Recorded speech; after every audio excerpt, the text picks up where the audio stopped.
मेरी आवाज सबको क्लियर है? Yes sir. चलिए बेटा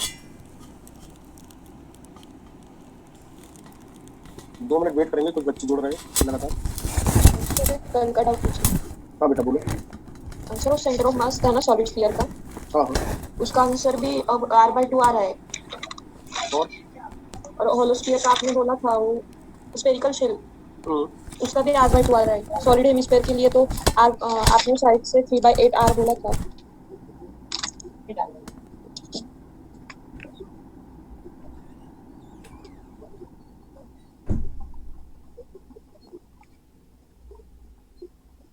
हेमिस्फीयर का हाँ सर, कितना आ रहा है? r/2 ही आ रहा है सर। नहीं, स्फेरिकल शेल का आ रहा होगा ना, हेमिस्फेरिकल शेल। नहीं सर, वो कैलकुलेशन करके देखा तब भी r/2 ही आ रहा है। और भी कोई ऐसा है? सर वो और कोई ऐसा है जिसका ऐसा हो रहा है? r/2 ही आ रहा है हेमिस्फीयर का मेथड 1 से। r/2 ही आ रहा है ना? हाँ सर, इंटीग्रेशन r/2 आ रहा है हेमिस्फीयर का। हेमिस्फेरिकल शेल का? नो सर, शेल नहीं, हेमिस्फीयर, सॉलिड हेमिस्फीयर। सॉलिड का सर। सॉलिड हेमिस्फीयर का सर, जो इंटीग्रेशन आपने डिवाइड कर लिया सर। अच्छा ये सर r/2 ही है। एक मिनट बेटा, मैं पहले देख लूं मैंने क्या लिखवाया। सॉलिड हेमिस्फीयर का 3r/8 लिखवाया था, है ना सर? बट आ नहीं रहा है। आ रहा है, देखें एक मिनट क्या दिक्कत है।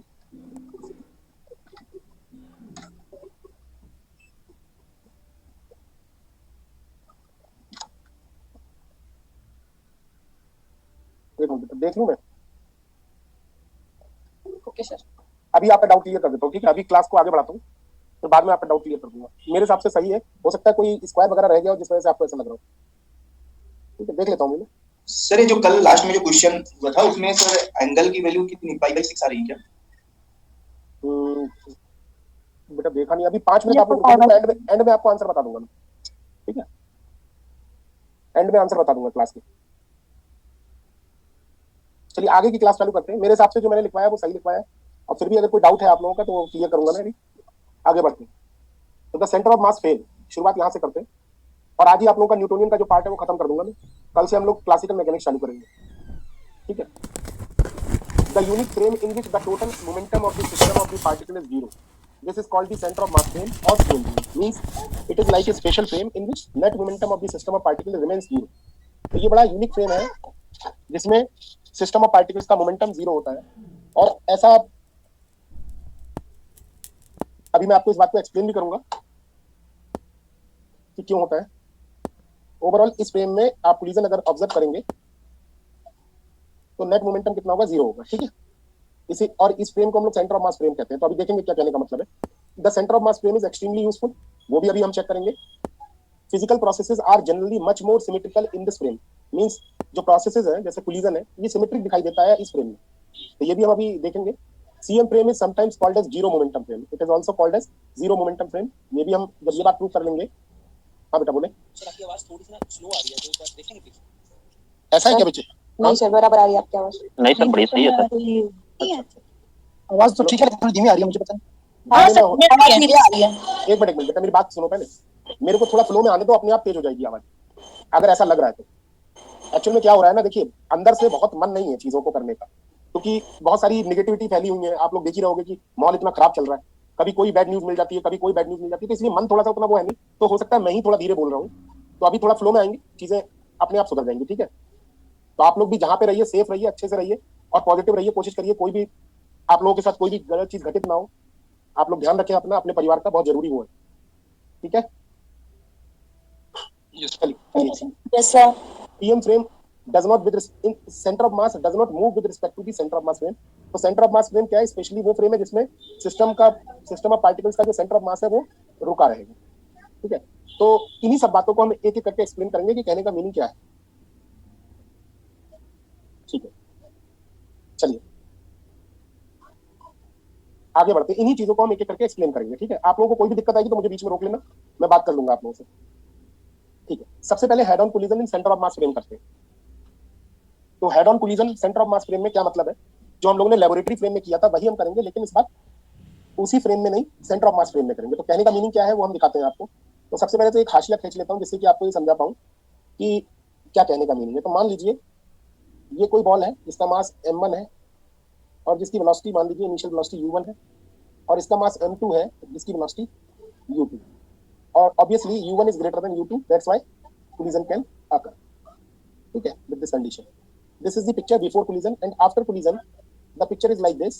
m1 mass is moving with velocity v1, and similarly m2 mass is moving with velocity v2, and what about v1 and v2, वो बात की बात है.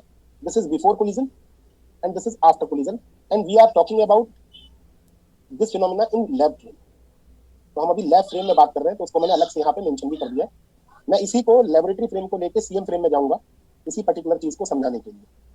ठीक है, तो सेंटर ऑफ मास फ्रेम में जाने के लिए आपको सेंटर ऑफ मास के बारे में जानकारी होनी चाहिए. तो अगर आप देखें यहाँ से कि सेंटर ऑफ मास इस सिस्टम का कहाँ पे कितनी वेलोसिटी से मूव कर रहा होगा, तो ऑब्वियस है दो पार्टिकल जिनकी वेलोसिटी u1 u2 है, उनका सेंटर ऑफ मास किसी वेलोसिटी से मूव कर रहा होगा. तो जो velocity of centre of mass है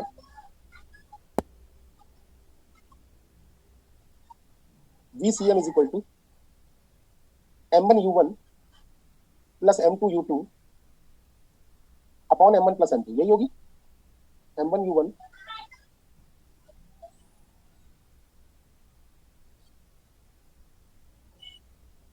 upon m1 plus m2 is equal to, आप अगर नीचे वाले पिक्चर से देखेंगे तो m1 v1 plus m2 v2 upon m1 plus m2 होगा. क्यों बराबर क्यों होगा? क्योंकि आप इसको ऐसे एक्सप्लेन कर सकते हो क्योंकि नेट एक्सटर्नल फोर्स कितना है सिस्टम पर, 0 है.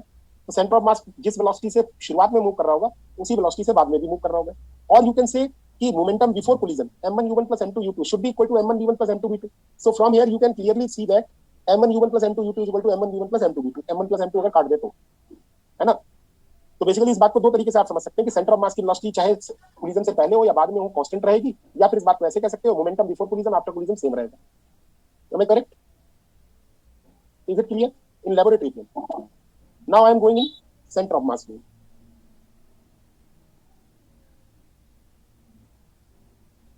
बेटा सभी लोग अपना वीडियो ऑफ कर लें प्लीज.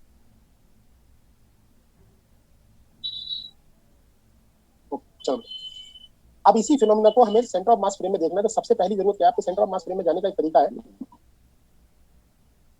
मास m1 जो है वो आप u1 की बजाय आप अगर सेंटर ऑफ मास फ्रेम में जाएंगे तो आप ऐसे मान के चलें जैसे आप सेंटर ऑफ मास पे बैठ गए.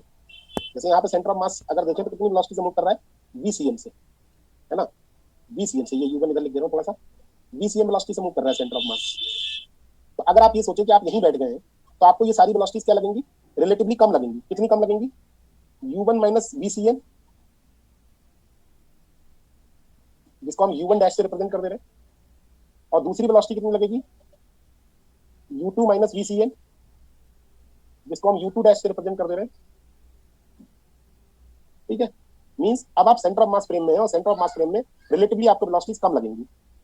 तो एक ही डायरेक्शन में आप सेंटर ऑफ मास को बैठ देंगे तो आपको u1 माइनस vcm लगेगा और u2 माइनस vcm लगेगा. और डैश यहाँ पर रिप्रेजेंट कर रहा हूं मैं कि मैं आप सेंटर ऑफ मास फ्रेम में क्वांटिटीज को लिख रहा हूँ. तो here dash represent the reference frame, which is center of mass frame. Similarly, after collision, if you look at the picture, after collision, m1 mass is moving with velocity v1 dash, which should be equal to v1 minus vcm, and m2 is moving with velocity v2 dash, which is equal to v2 minus vcm. Means मैंने कुछ नहीं किया, सब में से vcm घटा दी, है ना. ये पिक्चर है बिफोर कोलिजन की और यही ये पिक्चर है आफ्टर कोलिजन. मींस दोनों एक दूसरे के एक लेबोरेटरी फ्रेम में देखने पर जो पिक्चर दिखाई देती है वो ये है, और जो सेंटर ऑफ मास फ्रेम से उसी फिनोमेना को अगर आप देखेंगे तो ये. क्या यहाँ तक बात समझ में आ गई सभी को? अब यहाँ पर अगर आप देखें तो u1 डैश u2 डैश कितना कितना होगा वो हम देखते हैं, तो कैलकुलेट करते हैं. भाई अगर आप u1 डैश देखें, u1 dash is u1 minus vcm. तो u1 minus vcm is m1 u1 plus m2 u2 divided by m1 plus m2. Okay. So take LCM. m1 plus m2, m1 u1 plus m2 u1 minus m1 u1 minus m2 u2. Am I correct? कुछ cancel out हुआ? तो yes, पहला और third term cancel out हो गया. तो यहाँ से m2 इस बाहर आ गया, m1 अपॉन m2 बाहर आ गया और ब्रैकेट में बचा u1 minus u2. So from here it is clear that there should be a positive number. क्योंकि u1 is greater than u2, so it is a positive, and m2 upon m1 plus m2 should be positive, so it is positive number. तो positive means जो direction मैंने दिखाई है वही direction है actually. समझ में आ रहा है बात? जरा u2 डैश आप लोग निकालें, u2 माइनस VCM सॉल्व करें। आप लोग जल्दी सॉल्व कर लेंगे, पेन चलाएं, मैं डायरेक्ट लिखना चाहता हूँ।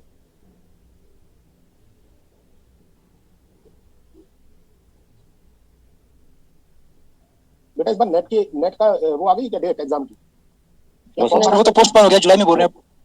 अच्छा, अभी तक तो नहीं आया सर। फॉर्म ही नहीं गया। अच्छा फॉर्म ही नहीं है, चलो कोई बात नहीं। बेटा इसको सॉल्व करो जरा।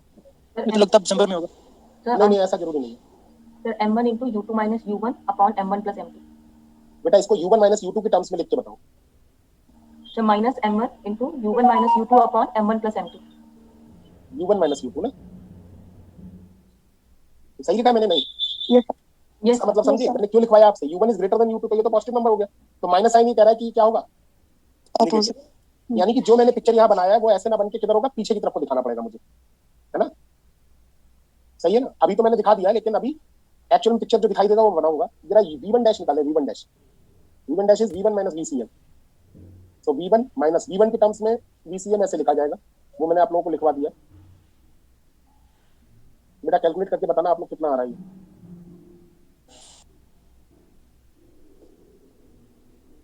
कुछ नहीं, ऊपर वाला ही आएगा, m2 by m1 plus m2 into v2 v1 minus v2। And v1 minus v2 should be equal to, याद हो आप लोगों को, v2 minus v1 is equal to e times u1 minus u2 होता है ना? अगर कोलिजन क्या है, इलास्टिक हो तो इनलास्टिक है तो e टाइम्स होगा। ये इक्वेशन तो हमेशा ध्यान ही रखनी है, क्योंकि हम हेड ऑन कोलिजन पढ़ रहे हैं। तो अगर मैं ये लगा दूंगा तो कितना आएगा, e टाइम्स आता था माइनस, बेटा आवाज बंद करके बात करो, आवाज बंद करके बात करा करो, m2 अपॉन ये e टाइम्स आ जाएगा, m2 upon m1 plus m2 क्या आ जाएगा,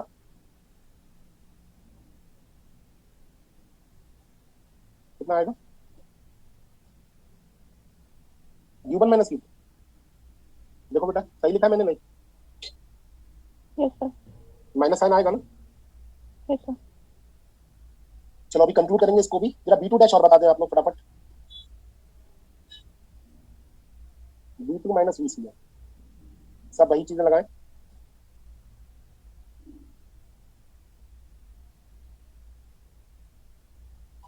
sir minus m1 upon m1 plus m2 minus m1 upon m1 plus m2, v1 minus v2। और बेटा ये वैल्यू भी लगाने के बाद कितना आएगा, e times m1 upon m1 plus m2 u1 minus u2 u1 minus u2।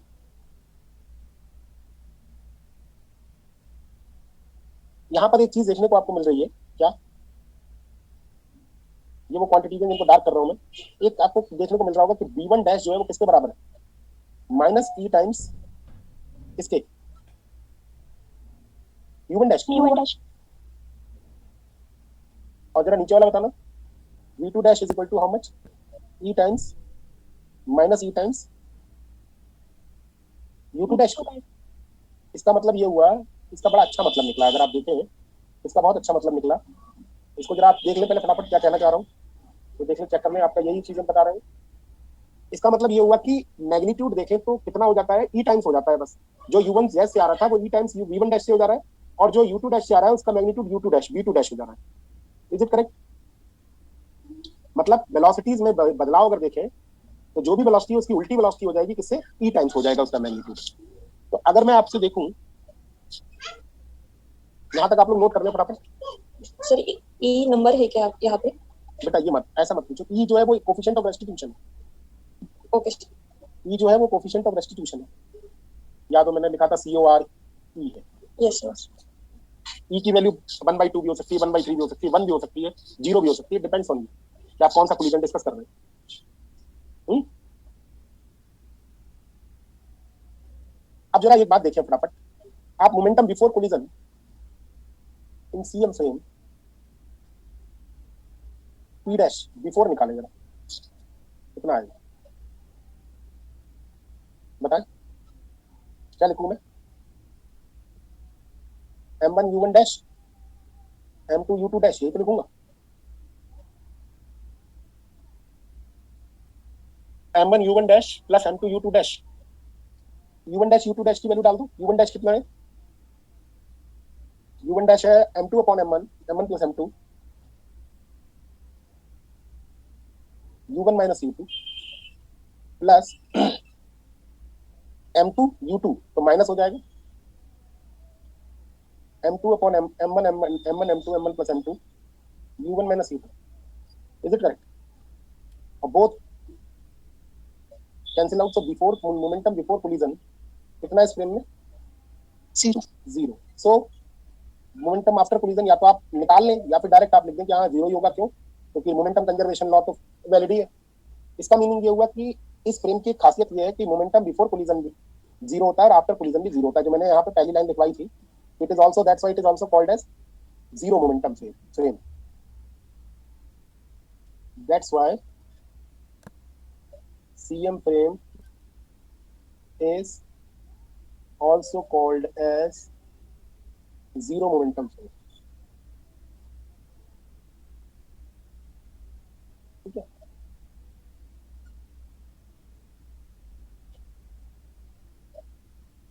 तो अब जरा आप देखें, लिख लें यहां तक।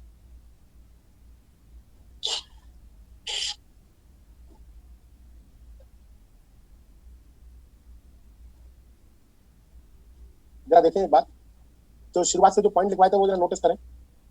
सबसे पहले the unique frame in which the total angular momentum of system of particle is 0, ये तो बात हो गई proof. This is called centre of mass frame. ठीक है, centre of mass frame is extremely useful, ये बात अभी क्लियर नहीं है, ये मैं अभी आपको बताऊंगा। Physical processes are generally more symmetric, ये भी मैं आपको बताता हूँ। चलिए आप आगे देखें, तो यहां से आपको कुछ अंदाजा मिला होगा कि अगर मैं सेंटर ऑफ मास फ्रेम की बात करूं,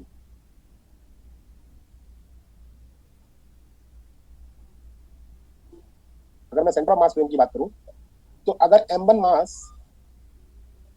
u1 डैश वेलोसिटी से और m2 मास अगर मैं कहूं, अब मैं सही से पिक्चर अगर बनाऊं मैग्नीट्यूड, तो ये कौन सी दिशा होगी? दूसरी होगी ना। अभी मैंने देखा था u2 dash is negative number, तो जो मैंने पिक्चर बनाया था उसको सीधा कर लेता हूं मैं, इस तरीके से दिखा लेता हूं। सही है ना? And after collision this picture is like v1 कितना आया था? नेगेटिव, और v2 आया था v2 dash, v1 dash negative, v2 dash positive, यानी v1 डैश नेगेटिव और v2 डैश पॉजिटिव, मतलब ये इस तरीके से। और जो कि किसके बराबर था मैग्नीट्यूड में अगर कहूं तो e टाइम्स u2 डैश की, और ये वाला e टाइम्स u1 डैश की। I am writing only magnitude, क्योंकि मैंने डायरेक्शन अब अपने हिसाब से सेट कर दिया। जो मैग्नीट्यूड मैंने केवल दिखाए, तो आपको ऐसा नहीं लग रहा जैसे कि ये ऐसे टकरा गए हो, जैसे किसी रिजिड दीवार से टकरा गए हो। आप सोचो, आपको मैंने बताया था किसी रिजिड चीज से टकराने के बाद वो किस वेलोसिटी से भागते थे? अपनी e टाइम्स, जिस वेलोसिटी से टकराते थे उसी वेलोसिटी से, उसकी e टाइम्स वेलोसिटी से वापस लौट जाते थे। तो आप थोड़ी देर के लिए आप ये मान लो जैसे आप ये खड़े हुए हो, ये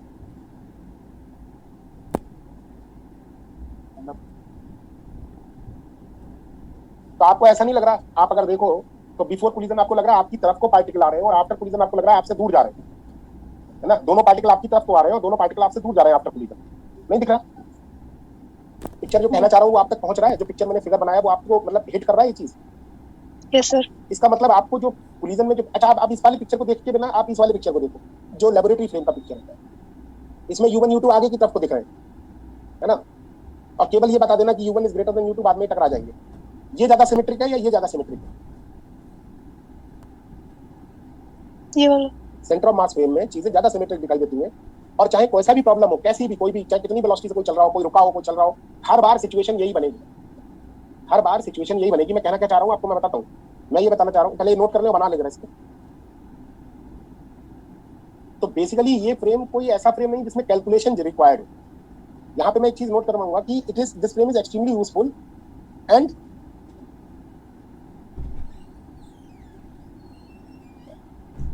दिस इज क्वालिटेटिव फ्रेम।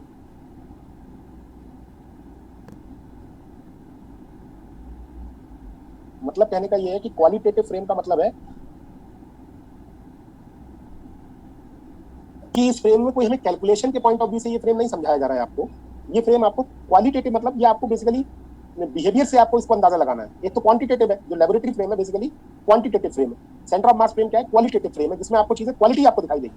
तो वो क्वालिटी आप देखें, ये चीज दिखाई दे रही है, ये बहुत इंपॉर्टेंट पिक्चर है, और ये पिक्चर हमेशा दिखाई देगी। जो सेंटर ऑफ मास फ्रेम पे आप बैठ जाओगे तो आपको हर कोलिजन इसी तरीके का दिखाई देगा, अगर वो हेड ऑन है। जैसे मान लो आप किसी के मन में आ रहा होगा ये बात कि मान लो एक पार्टिकल चल रहा है और एक पार्टिकल रेस्ट में, तब भी क्या ऐसा ही दिखाई देगा। ये लेबोरेटरी फ्रेम में। तो सेंटर ऑफ मास फ्रेम में इसी पिक्चर को कैसे बनाएंगे भाई? इसकी सेंटर ऑफ मास की वेलोसिटी कितनी होगी? m1 m2 अगर इसके मासेस हैं तो सेंटर ऑफ मास की वेलोसिटी कितनी होगी? m1 u1 upon m1 plus m2, है ना? अब सेंटर ऑफ मास फ्रेम में जब आप m1 की वेलोसिटी दिखाओगे तो क्या दिखाओगे? u1 minus bcn। और m2 की वेलोसिटी क्या दिखाओगे? 0 माइनस bcn। नहीं, तो हर बार आप जब भी सेंटर ऑफ मास फ्रेम में देखेंगे, चाहे कोई रुका हो चाहे कोई चल रहा हो, आपको हमेशा पिक्चर कुछ इस तरीके की ही दिखाई देगी। समझ रहे हैं? यस तो ये बहुत इंपॉर्टेंट बात है, और इसमें देखें आप ध्यान से, कैलकुलेशन की जरूरत ही नहीं। अगर मान लीजिए आपसे मैं क्वेश्चन पूछ लूं इस तरीके का, ये गेट में आई हुई एक प्रॉब्लम है, छोटी सी प्रॉब्लम, बड़ी सिंपल सी। आप इस प्रॉब्लम को जरा पढ़ के देखें और आप आंसर 2 मिनट में बता देंगे। Two particles approaches each other with different velocity. पता नहीं कौन कौन सी वेलोसिटी, लेकिन डिफरेंट वेलोसिटीज है। After collision one of them is found to have momentum p in their centre of mass frame. The key point is in this line. Centre of mass frame में एक का momentum क्या पाया गया? p पाया गया।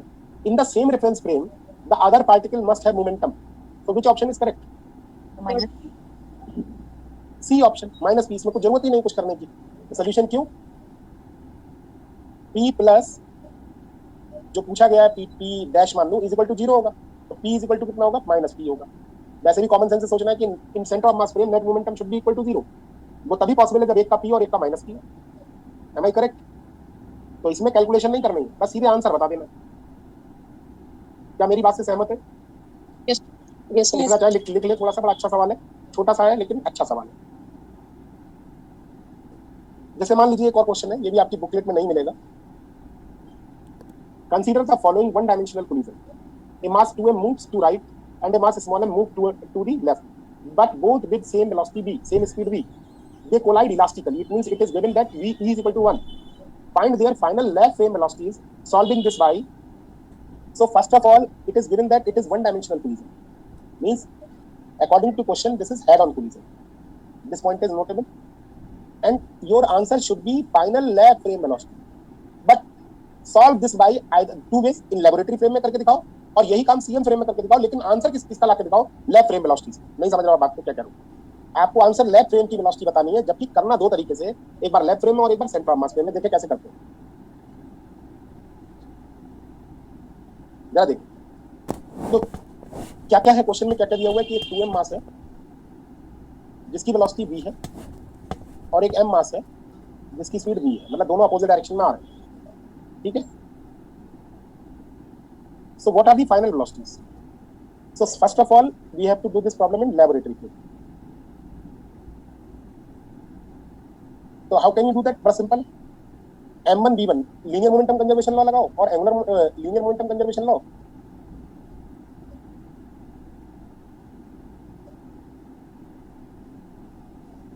और एक बार क्या लगाओ?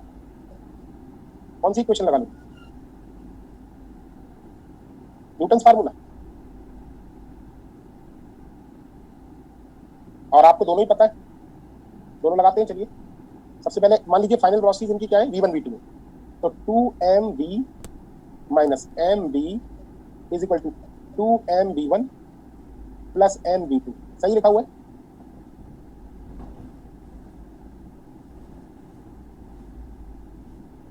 बेटा आवाज तो नहीं कट रही है मेरी ना? नहीं सर। नो सर ठीक, पहली इक्वेशन सही लिखी। मोमेंटम कंजर्वेशन क्या हुआ? कोई टेक्निकल प्रॉब्लम लग रही है क्या?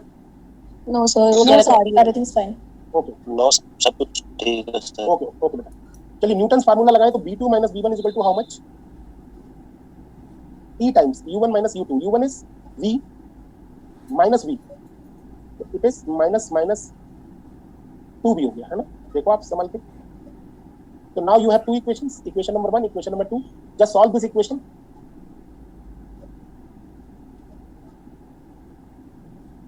What are the answers? Solve करें आप लोग, जल्दी जल्दी बताएं मुझे, क्योंकि अभी सवाल खत्म नहीं हुआ। सॉल्व करें।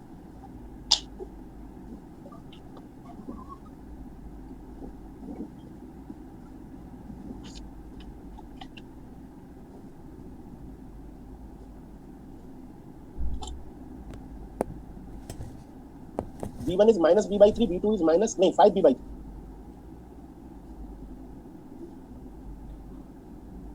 चेक करना आप लोग, सही है?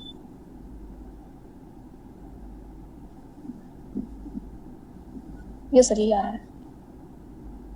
Very good. So V1 is minus V by 3 and V2 is 5V by 3. So this is your answer, but this answer is in laboratory frame and doing this in the laboratory frame. अब इसी बात को अगर हमें centre of mass frame में करना है तो कैसे करेंगे? आगे बढ़ूं?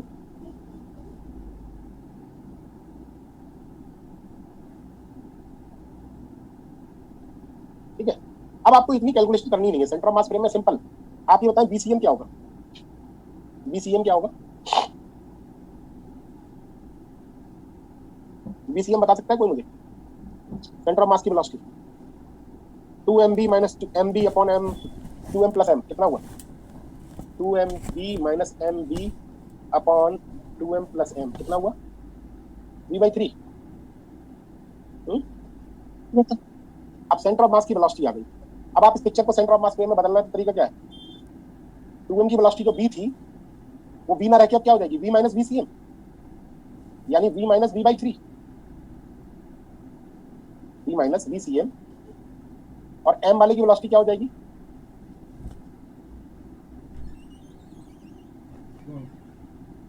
m वाले की वेलोसिटी क्या हो जाएगी? Minus v minus vcm। क्या अपोजिट डायरेक्शन में आ रहा था ना ये ऑलरेडी। सिंपल शब्दों में कहूं तो इसकी वेलोसिटी u1 डैश और u2 डैश कितनी होगी? u1 डैश होगी कितनी? v minus vcm। स्लो हो जाएगा कितना? v माइनस v by 3 कितना हुआ? 2v by 3। और u2 डैश कितना हो जाएगा? माइनस v उल्टा था ना पहले से ही, और उसमें से cm घटाओगे तो जुड़ जाएगा। और वैसे कॉमन सेंस से भी आप सोचो जुड़ जाना चाहिए, क्योंकि एक वेलोसिटी आगे की तरफ को है दूसरा इधर की तरफ को है, तो रिलेटिव वेलोसिटी जुड़ जाएगी ना। तो कितना हो जाएगा? Minus 4v by 3। So these are the velocities in the center of mass of flame. So what are the velocities? This is the velocities before collision. So what are the velocities after collision in center of mass flame? बता सकता है कोई? इनकी v1 dash और v2 dash बता सकते हो? e times हो जाएगा v1 डैश। बेटा e टाइम्स e की वैल्यू 1 है ऑलरेडी, ये सवाल में लिखा हुआ है। तो सेम हो जाएगा सर, अभी सेम हो जाएगा लेकिन अपोजिट साइन के साथ। ये हो जाएगा माइनस 2v by 3 और v2 डैश हो जाएगा आपका 4v by 3। Am I correct? Yes sir. ये पिक्चर बन गई, ये आफ्टर कोलिजन हो गई। लेकिन ये वेलोसिटीज किसमें आएंगे? फाइनल वेलोसिटीज ये सेंटर ऑफ मास फ्रेम में आएंगे। तो आप मुझे बता सकते हो कि लैबोरेटरी फ्रेम में वेलोसिटीज क्या होंगी? वापस लौटना है हमें लैबोरेटरी फ्रेम। ये सीएम फ्रेम में, लैबोरेटरी फ्रेम में पूछा गया। तो आप सीएम से जब लैबोरेटरी में जाते हैं तो घटा देते हैं सारी वेलोसिटीज। तो जब लैबोरेटरी से सीएम में आएंगे या सीएम से लैबोरेटरी में आएंगे तो जोड़ देंगे। तो माइनस 2b by 3 में आप जोड़ दो क्या? VCM कितना आ जाएगा?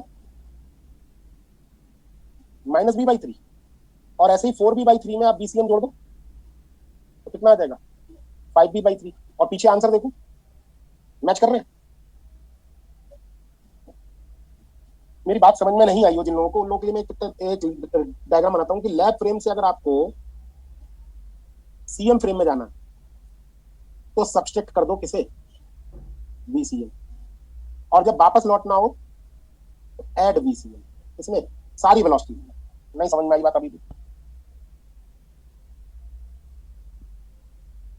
पीछे वाला पेज देख लें एक बार और। किसी को कोई सजेशन देना तो फिर से दे, कोई बतानी हो बात, कहनी हो, कोई डाउट हो रहा हो पूछ ले।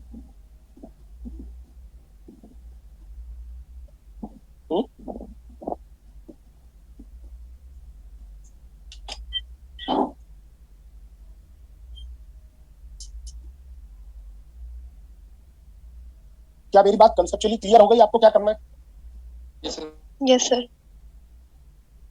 ये और पिक्चर बना लें आप लोग तो और अच्छा हो जाएगा।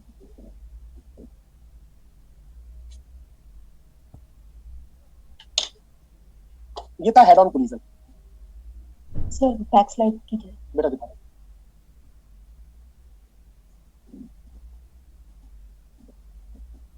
Okay sir.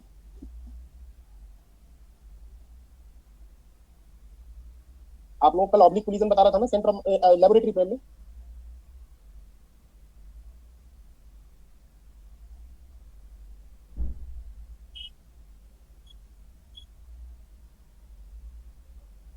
क्या इसके पहले वाली की साइड देखेंगे?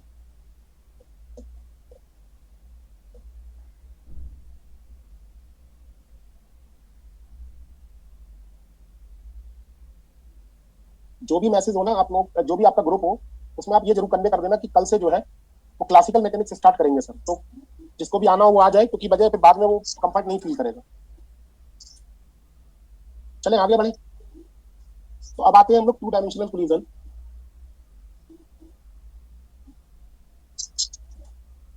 इन सीएमटी पेपर चाहिए, पेपर चाहिए।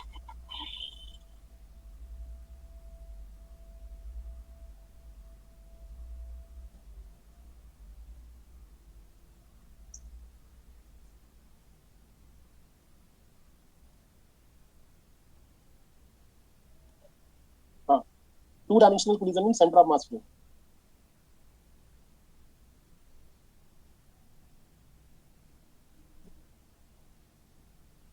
तो देख लीजिए, एक सिनारियो मैं देता हूँ कि टू डायमेंशनल कोलिजन कैसे हम समझेंगे। तो जैसे मान लीजिए ये कोई पार्टिकल है m1 मास का, और यू, अभी आप लोग नोट ना करें, 2 मिनट नोट ना करें, आप लोग पहले देख लें, उसके बाद नोट करना, मैं टाइम दूंगा आप लोगों को। मान लीजिए u1 वेलोसिटी से इससे टकराया, और ये वाला पार्टिकल थोड़ा सा समझाने के लिए और कॉम्प्लेक्सिटी को कम करने के लिए इसको रेस्ट में मान ले रहा हूँ, ठीक है।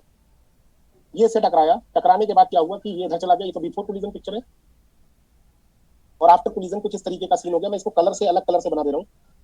ये वाली लाइन थी, और आफ्टर कोलिजन क्या हुआ कि ये इधर चला गया।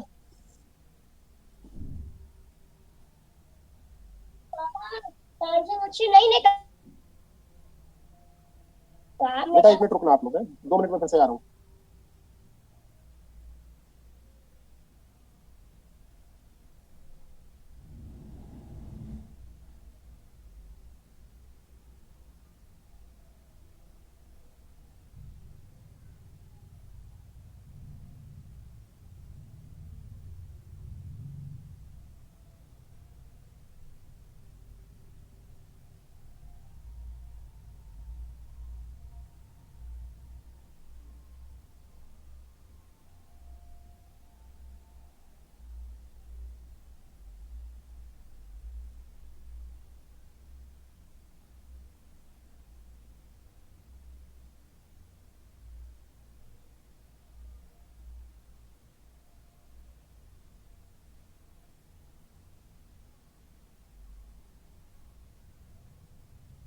हेलो, तो बेटा आवाज आ रही है ना? Yes sir. Yes sir. तो बीच में बच्चे कभी कभार डिस्टर्ब कर देते हैं। जी सर।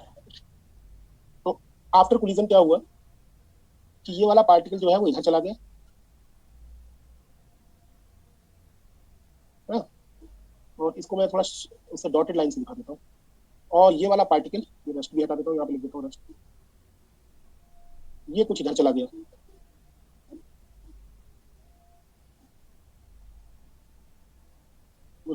M1, ये वाला इधर से होता हुआ इधर चला गया ऐसे।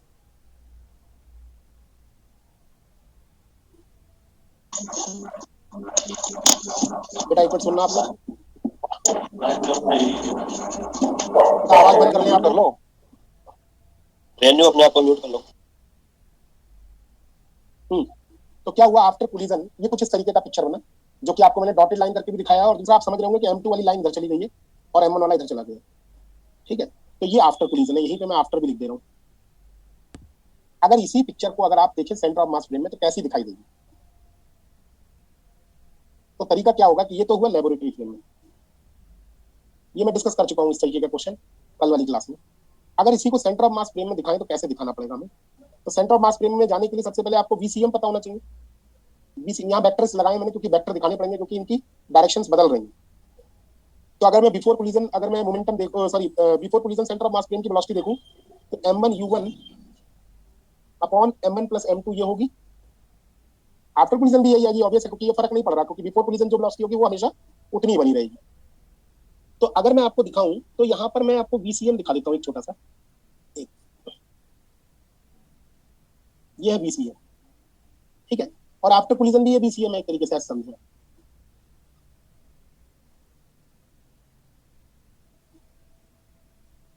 जो बराबर ही रहेगा हमेशा। थोड़ा पिक्चर सिमेट्रिक नहीं बन पाया, लेकिन मैं आपको दिखाने की कोशिश पूरी कर रहा हूँ कि ये वेक्टर इस वेक्टर के बराबर ही है, ठीक है। अब आप देखना होगा क्या, आफ्टर कोलिजन अगर आप देखें तो आफ्टर कोलिजन ये इस तरीके का होगा भाई। अब अगर आप CM पे बैठ जाओ, सोच के देखना, आप अगर CM पे बैठ जाओ मींस आपके रिस्पेक्ट में CM क्या हो जाए रेस्ट में, तो आपको जो वेलोसिटीज होंगी वो क्या लगेंगी, कम हो जाएंगी। कितनी कम हो जाएंगी, m1 किस वेलोसिटी से मूव करता हुआ नजर आएगा, m1 किस वेलोसिटी से मूव करता हुआ नजर आएगा, u1 से या कुछ और वेलोसिटी। बेटा थोड़ी देर के लिए u1 डैश लिख ले रहा हूँ और आपकी बात जो है वो आगे लिख ले रहा हूँ। आप जो बोल रहे हो u1 dash is equal to कितना बता रहे हो, u1 minus VCM, but vectorially, है ना, वेक्टर दिखाना जरूरी है इस बार। दूसरा आप m2 मास के बारे में बता सकते हैं, क्या होगा m2 का, m2 मास का बता सकते हैं, m2 की वेलोसिटी क्या होगी, 0 माइनस VCM, या u2 डैश लिख लूं इसको, और u2 डैश को मैं लिख ले रहा हूं कितना, 0 माइनस VCM, या कह लूं माइनस VCM, ठीक है। अब देखो ये तो बिफोर कोलिजन पिक्चर है। अब आफ्टर कोलिजन क्या हाल होगा, ये कहाँ पे मिलेंगे, किस तरीके से होगा, तो देखें आप, आफ्टर कोलिजन ये ऐसे आएगा, आगे आएगा, ये आगे आएगा, यहाँ पे कहीं पे इनकी सेंटर ऑफ मास पे मुलाकात होगी, और ये किधर चला जाएगा, ये वाला पार्टिकल इधर चला जाएगा, और ये वाला पार्टिकल इधर चला जाएगा।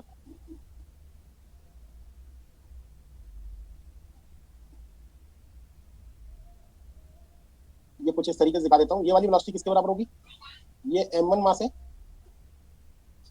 सर, ये आफ्टर कोलिजन है ना। हाँ सर, ये अलग से डायग्राम में बता दीजिए। बेटा बता रहा हूँ, अभी चिंता ना करो।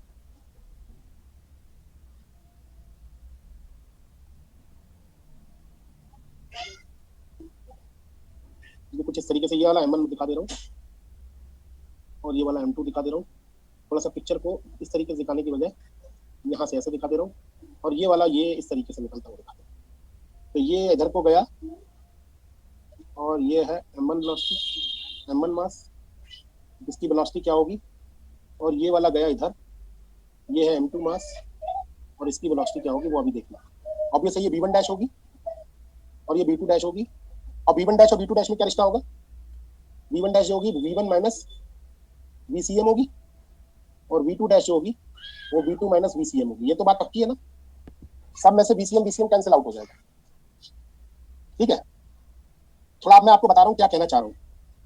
एक्चुअली पिक्चर में इसमें काफी कुछ है समझने के लिए। थोड़ा सा आप ये देखें, ये लाइन और ये लाइन पैरेलल है,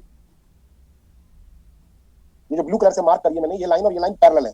क्यों पैरेलल है वो आपको मैं बता देता हूँ। आप एक बार बताएं, ये वेलोसिटी कितनी है, v1, v2 डैश, ये v1 लिखेंगे, ये एक मिनट, मैंने मासेस बदले थे लेकिन इनके v1 v2 को चेंज नहीं। ये वाली वेलोसिटी अगर वेक्टर डायग्राम में दिखाऊं तो ये वेलोसिटी v1 होगी और ये वेलोसिटी v2 होगी, और ये VCM है। तो बता सकते हो ये वाला वेक्टर कितना बड़ा होगा, ये वाला वेक्टर क्या दिखाएगा, किसको रिप्रेजेंट करेगा ये वाला vector,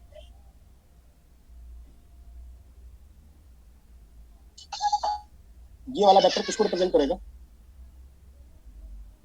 v1 minus v2, v1 minus v2, v1 minus v2। Triangle देखकर बताओ बेटा, ये वाला ट्रायंगल, जिस ट्रायंगल को मैं मार्क कर रहा हूँ हाइलाइटर से,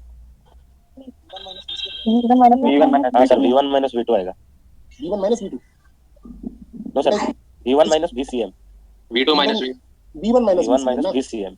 हाँ सर, सोच के देखो ना, डायग्राम देखो, डायग्राम केवल ये ट्रायंगल देखो कि VCM जो है और ये वाला v1 है, तो इसका तीसरी साइड क्या होगी, ऐसे ही बता सकते हो ये वाली साइड किसके बराबर होगी, v1 minus v2, v2 minus VCM। और ध्यान से देखो, v1 माइनस VCM ही v1 डैश है, और v2 माइनस VCM ही v2 डैश है। इसीलिए मैं कह रहा हूँ ये वाली लाइन और ये वाली लाइन पैरेलल है। नहीं समझ में आ रहा, यस सर। सर आ गया समझ में। सर दोनों आफ्टर कोलिजन के लिए है। हाँ दोनों आफ्टर कोलिजन के लिए है ना। हाँ, ये दोनों आफ्टर कोलिजन के, कोलिजन से पहले का तो पिक्चर ये वाला है ना, उससे तो कोई मतलब ही नहीं। आफ्टर कोलिजन वाला पिक्चर समझा रहा हूँ मैं। तो आप ध्यान से देखो हुआ क्या होगा। ये थोड़ा सा दिख नहीं अच्छा रहा है क्योंकि मैंने हाथ से बनाया है, इसी को मैंने डायरेक्ट ये देखिए आप, इसमें ज्यादा अच्छा दिखाई देगा आपको। ये पिक्चर आप देखें तो आपको ज्यादा समझ में आएगा, वही पिक्चर बना हुआ है, बस इसको थोड़ा सा वेक्टोरियल दिखाया हुआ। देखिए आप जरा, m1 मास u1 वेलोसिटी v1 वेलोसिटी चल रहा था u1 से, और m2 रुका हुआ है, ठीक है।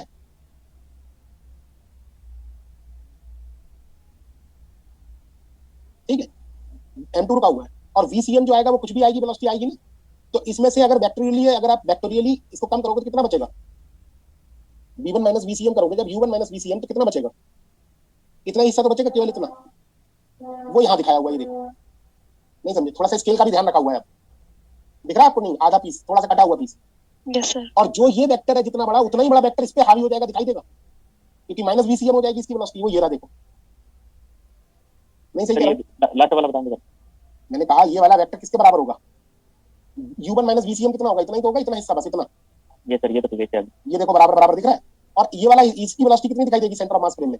0 माइनस vcm, मतलब इतनी दिखाई देगी। तो ये उल्टा कर दो वेक्टर, ये रहा, ओके सर। है ना। अब ये तो बिफोर कोलिजन, अब आफ्टर कोलिजन वाला पिक्चर देखो। ये तो बिफोर कोलिजन वाली लाइन हो गई, आफ्टर कोलिजन वाली लाइन देखो। लेबोरेटरी फ्रेम में, ये लैब फ्रेम में, ये वाली वेलोसिटी v1, ये वाली वेलोसिटी v2, जरा ध्यान से देखना, मैंने भी ऐसे बनाया था पिक्चर, ठीक है। ठीक है, और ये रहा vcm, जो कि हमेशा अभी था। अब आप इसको अगर रेस्ट में कर दोगे तो क्या होगा? ये वाला वेक्टर किसके बराबर हो जाएगा? v1 माइनस vcm, और ये वाला वेक्टर किसके बराबर हो जाएगा? v2 minus vcm। वेक्टोरियली अगर आप देखें तो ये वाली वेलोसिटी ही क्या होती है? सेंटर ऑफ मास फ्रेम में वेलोसिटी, यानी v1 माइनस vcm जो हो जाएगा v1 डैश, जो कि ये रही। ऐसे ही v2 माइनस vcm वेक्टोरियली अगर देखें तो ये वाली वेलोसिटी v2 डैश। आप क्लियर हुआ नहीं हुआ? Yes sir. अगर लेबोरेटरी फ्रेम में जो डेविएशन है उसे थीटा एल से रिप्रेजेंट करूं, और इस वाले को फाई एल से, और सेंटर ऑफ मास फ्रेम में जो डेविएशन है उसको थीटा सी से, और इसको फाई सी से, तो फाई सी जो होगा पाई माइनस थीटा सी होगा। ये बात तो पक्का है, क्योंकि दोनों अपोजिट है डायगोनली। नहीं, यस तो आप हटा देता हूँ, अब देखो आप समझे। वही पिक्चर बनाया है बस, ये देखो। आप इसमें भी यही कहने का मतलब है, ये डेविएशन जो है वो है थीटा एल, ये वाला है थीटा सी। मतलब मैं दिखाऊं या फिर समझ गए हो या और बोलूं? ये थीटा एल, ये थीटा सी, ये फाई एल, ये फाई सी। सही है। इसी का देखो और मतलब अच्छा रूप ये रहा। आप लोग अगर बनाना है तो इस पिक्चर को बनाओ, अच्छा ये रहे।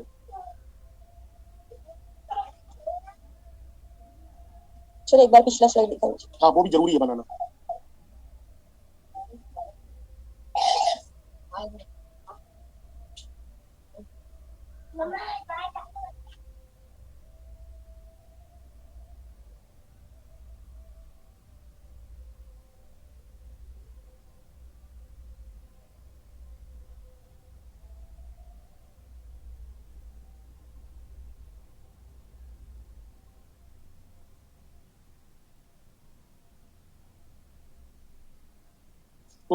यहाँ तक बात सही है।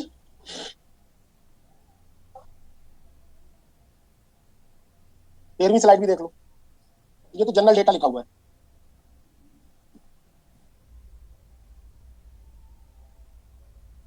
अच्छा, अगर e की value if e is equal to 1 है, then you can you tell me v1 dash का मैग्नीट्यूड किसके बराबर होगा? v2 डैश का मैग्नीट्यूड किसके बराबर होगा? कोई बता सकता है बच्चा? u1 के बराबर होगा। u1 के बराबर होगा, है ना। एंड v2 u2 के बराबर। v2 u2 के बराबर होगा, u2 डैश के बराबर होगा। और u2 डैश का मैग्नीट्यूड ऑलरेडी vcm के बराबर है ना। देखना ये सही लिखा हुआ नहीं?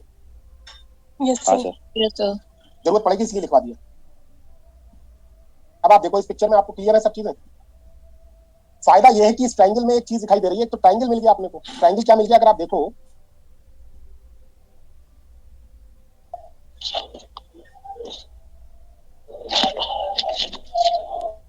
ये देखो आप जरा,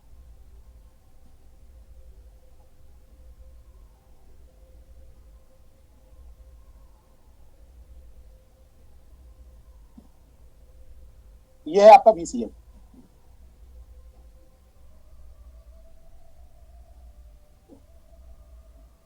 ये है आपका V1, और ये आपका V1 डैश। देखना सही लिखा है नहीं, ये देख लो। ये मैंने केवल इतना ट्रायंगल बनाया ऊपर वाला, ये जिसको मैंने येलो येलो किया, देखो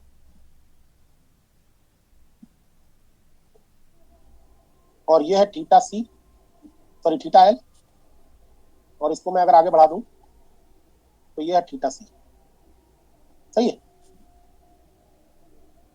देखो बेटा, अगर कोई डाउट लग रहा हो बता देना, या आप लोगों ने क्वांटम में जो स्कैटरिंग की होगी ना उसमें भी इसका प्रूफ करा होगा एमएससी वगैरह में। अगर मैं परपेंडिकुलर ड्रॉ कर दूं तो ये वाला कितना हो जाएगा, v1 dash cos theta C, और ये हो जाएगा v1 डैश साइन थीटा सी। सही है नहीं सही है? इस ट्रायंगल की एक खास बात है, इसमें लेबोरेटरी फ्रेम की क्वांटिटीज और सेंटर ऑफ मास फ्रेम की क्वांटिटीज दोनों ही मौजूद है ना, v1 डैश भी और v1 भी। तो आप मुझे बता सकते हैं what is v1 in terms of v1 dash? क्या इस ट्रायंगल में आप पाइथागोरस थ्योरम लगा के आप बता सकते हैं v1 कितना होगा?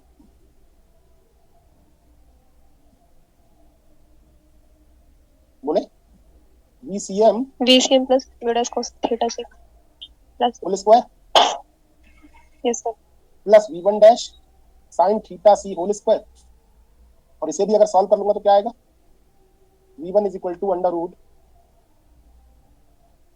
क्या आएगा, v1 dash square plus VCM square plus 2v1 dash VCM cos theta C. am I करेक्ट? yes sir और जरा आप tan थीटा एल बराबर बताना, tan theta L v1 dash sine theta C divided by VCM plus v1 dash cos theta C, यही लिखूंगा। अगर मैं v1 डैश से डिवाइड कर दूं तो sine theta C divided by VCM upon v1 dash plus cos theta C, और VCM upon v1 dash कितना आएगा, VCM अपॉन v1 डैश कितना आएगा,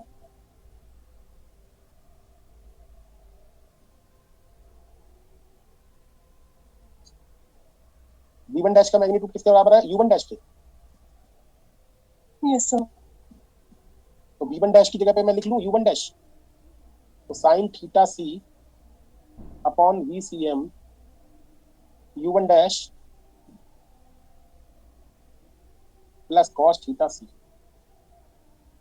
और अगर मैं यहां से कैलकुलेशन अगर देखूं तो u1 dash is equal to कितना होगा, u1 माइनस VCM, और VCM की वैल्यू हमारे पास है m1 u1 upon m1 plus m2, m1 u1 upon m1 plus m2, और यहां से ये सॉल्व होगा तो कितना आएगा, कितना आएगा ये, m1 u1 कैंसिल हो जाएगा, M2 U1 upon M1 plus M2 m1 plus m2 u1। U1 अच्छा एक बात और देखें आप, m1 u1 dash plus m2 u2 dash बराबर होंगे, इक्वल एंड अपोजिट होंगे, m1 u1 डैश बराबर m2 u2 डैश के होगा नहीं, equal and opposite momentum zero. yes sir और u1 डैश किसके बराबर है, u2 डैश किसके बराबर है, VCM के बराबर। तो ये m2 u2 डैश की जगह लगा दूं मैं VCM, कोई दिक्कत नहीं, मैग्नीट्यूड मैग्नीट्यूड लिख रहा हूं सिर्फ मैं। तो u1 डैश अपॉन या VCM अपॉन u1 डैश कितना आएगा, m1 upon m1 upon m2 और इसी की जरूरत वहां पड़ रही है, VCM अपॉन u1 डैश की। देखो तो ये आ जाएगा m1 अपॉन m2। तो मैं एक स्लाइड और ऐड कर देता हूँ, या फिर एक मिनट रुके, इसको थोड़ा आगे खिसका देते हैं।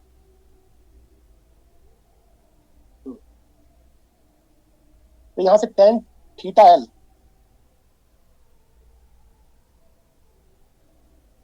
tan theta L is equal to sine theta C upon m1 upon m2 cos theta C. ये भी एक बड़ा इंपॉर्टेंट फार्मूला, आप लोगों को याद आ रहा हो, शायद आप लोगों ने स्कैटरिंग में पढ़ा भी होगा ये वाला फार्मूला। ये बेसिकली डेविएशन को रिप्रेजेंट कर रहा है। मेरी वॉइस ब्रेक हो रही है क्या? हाँ नहीं हाँ sir सर बहुत सारे लोग मना कर रहे हैं, नहीं नहीं हो रही। ठीक है ठीक है ठीक है बेटा, बस बस बस, नहीं हो रही होगी। ये फार्मूला भी आप लोगों ने देखा होगा, दोनों फार्मूलाज का अपना अलग महत्व है, ध्यान से देखें। तो इस फार्मूले में आप लेबोरेटरी फ्रेम में वेलोसिटी निकाल सकते हैं अगर आपको सेंटर ऑफ मास फ्रेम में वेलोसिटी पता है तो। और इस फार्मूले से आप, अगर आपको deviation centre of mass frame में पता है तो आप लेबोरेटरी फ्रेम में डेविएशन निकाल सकते हैं, या आपको deviation centre of laboratory frame में पता है तो आप सेंटर ऑफ मास फ्रेम में कितना डेविएशन होगा ये निकाल सकते हैं। सही बोल रहा हूँ नहीं? Yes sir. ऐसे ही नीचे वाला भी ट्रायंगल होगा, ये तो v1 डैश निकालने का तरीका हो गया, इसी तरीके से आप v2 डैश भी निकाल सकते हो। तो similar process for we can find v2, है ना, एंड फाई एल ऑल्सो। जरूरत नहीं है उसकी आपको लिखने की, बस इतना काफी है कि समझ में आ रहा है। ठीक है, यहां तक क्लियर है सबको? Yes sir. तो इन फार्मूला से आप निकाल सकते हैं। दूसरा, इसमें स्पेशल केसेस अगर देखें,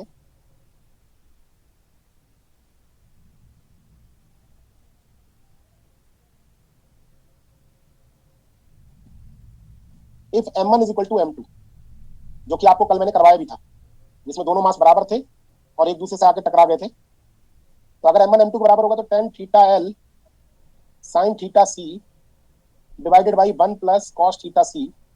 sin थीटा c को आप लिख लो 2 sin theta c by 2 cos theta c by 2, और नीचे वाला 1 को काटने के लिए फार्मूला लगा दो, कितना, 1 plus 2 cos square theta c by 2 minus 1 1 1 cancel हो जाएगा, 2 2 कैंसिल हो जाएगा, cos थीटा कैंसिल हो जाएगा, तो this becomes tan theta c by 2।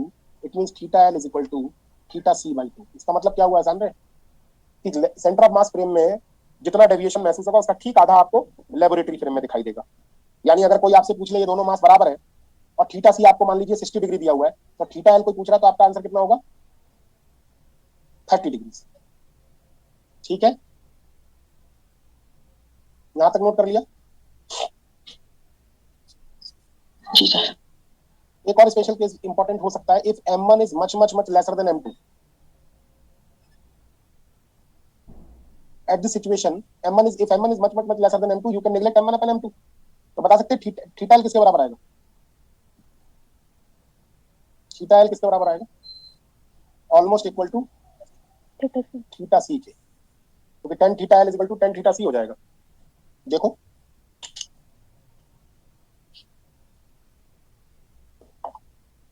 Clear है यहां तक बात? Yes sir. Yes sir. चलिए थोड़ा सा क्वेश्चंस पे आते हैं, एक मिनट रुके।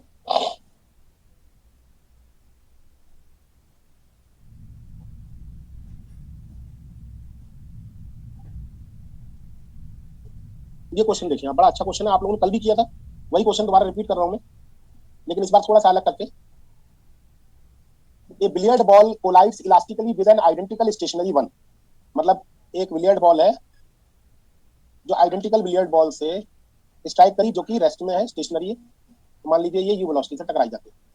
By looking at the collision in centre of mass frame, मतलब ये कह रहे हैं कि सेंटर ऑफ मास फ्रेम में चीजें करो और प्रूव करो कि इनके बीच में जो डेविएशन होगा लेबोरेटरी फ्रेम में वो 90 डिग्री होगा। कल याद हो आप लोगों को प्रूव भी किया था कि अगर दोनों मास इक्वल हैं तो उनका डेविएशन कितना होगा, 90 डिग्री होगा, है ना?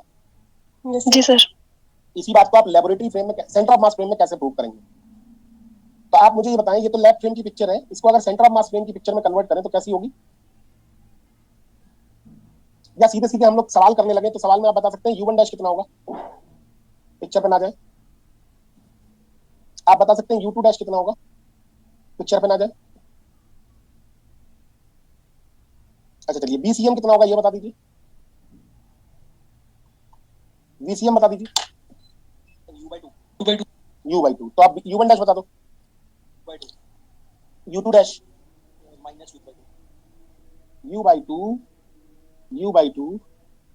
अगर मैग्नीट्यूड लिखे सिर्फ, तो जो आप बता रहे हो वो ठीक है, वो माइनस के साथ बोलोगे तो फिर वेक्टर लगाने पड़ेंगे। ठीक है, अब आप मुझे बताएं, ऐसे कर दो ज्यादा अच्छा रहेगा, कंफ्यूजन नहीं होगा।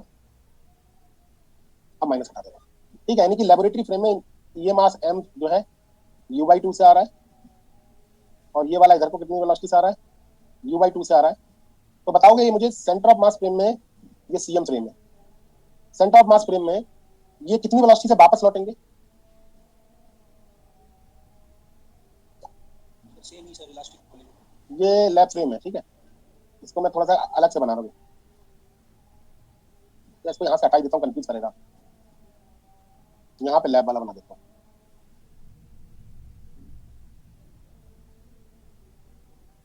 हाँ, फाइनल वेलोसिटीज आफ्टर कोलिजन कितनी होंगी इनकी? v1 डैश कितना होगा? u/2 ही तो होगा, और v2 डैश u/2 सब u/2 ही होंगे, यानी ये u/2 और ये वाला भी u/2, ये आफ्टर कोलिजन होगा। सही लिखा है ना? यस इससे ये तो प्रूफ नहीं हुआ। नहीं नहीं नहीं नहीं नहीं, ये इधर नहीं, ये आफ्टर कोलिजन कुछ ऑब्लिक कोलिजन हो रहा है ना, तो u/2 ये, एक मिनट,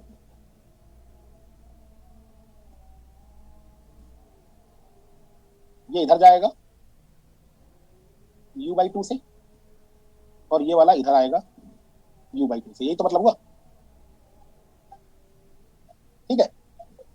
यस सर, नीचे वाला नेगेटिव दिखा सकते हो? नहीं, दिखाने को मैंने मैग्नीट्यूड लिख दिया ना, बाकी एरो बने हुए हैं नेगेटिव पॉजिटिव देखने के लिए, ठीक है ना, वरना आप दिखा नहीं पाओगे ना नेगेटिव पॉजिटिव, कैसे पता लगेगा कि कौन सी वाली डायरेक्शन पॉजिटिव है।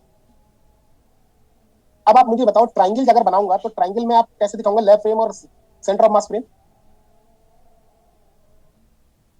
देखो ये वाली डायरेक्शन कौन सी होगी, ये वाली, ये बता सकते हो?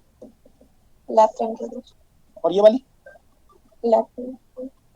अच्छा, ये वाला वेक्टर कितना बड़ा होगा? नीचे वाला VCM मतलब u/2 U1 एक मिनट फिर से मैं बनाता हूँ, एक मिनट इसको हटा देता हूँ वरना आप कंफ्यूज हो जाओगे जहाँ तक मैं समझ रहा हूँ। ये यहीं छोड़ दो, आप मुझे वाला ट्रायंगल यहाँ बना दो। आप मुझे बताओ कि ये VCM होता था जो कितना होगा, u/2, और ये वाली वेलोसिटी U ये V1 होती थी और ये V2 होती थी, है ना, और ये VCM होता था, और ये वाली वेलोसिटी क्या होती थी, u1 डैश, v1 डैश, यानी u/2, और ये वाली वेलोसिटी होती थी v2 डैश, वो भी u/2। आप जरा सोच समझ के बताना ये बात मैं सही बोल रहा हूँ नहीं? ये देख लो फिर से चाहो तो, ये पिक्चर देख लें आप लोग एक बार फिर से, आप देखेंगे, ठीक है, ठीक है। yes sir इसका मतलब एक बात पक्की हो गई कि ये वाली साइड, ये वाली साइड और ये वाली साइड बराबर होगी u/2 u/2 u/2 से लंबाई में, और अगर ये साइड बराबर होगी तो फिर इनसे जाने वाला एक सेमी सर्कल होगा, नहीं? Yes sir. और सेमी सर्कल का जो एंगल होता है ये वाला, ये क्या होता है? 90 तो प्रूफ नहीं हो गया कि अल्फा प्लस बीटा 90 डिग्री होगा? नहीं समझ में आया? बड़ा एनालिटिकल है, मैंने कहा ना इसमें कैलकुलेशन की अप्रोच ही नहीं है।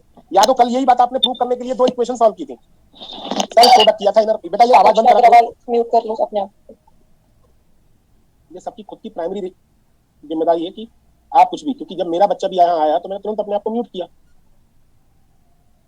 u/2 वाला कंसेप्ट नहीं समझ में आया।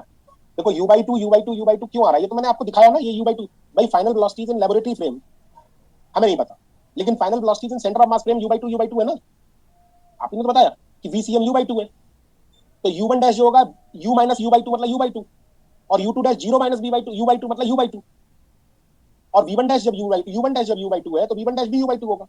सिमिलरली u2 डैश जब u/2 है तो u2 डैश v2 डैश भी u/2 होगा, यानी ये सारे u/2 है BCM ट्रायंगल में अगर देखें तो। फिर ये क्या है, जब ये तीनों बराबर है साइड, तो ये रेडियस की तरह काम कर रहा है, सर्कल बना रहा है, तो ये वाला एंगल 90 डिग्री तो होगा, ये तो मैंने ज्योमेट्री से लिख दिया।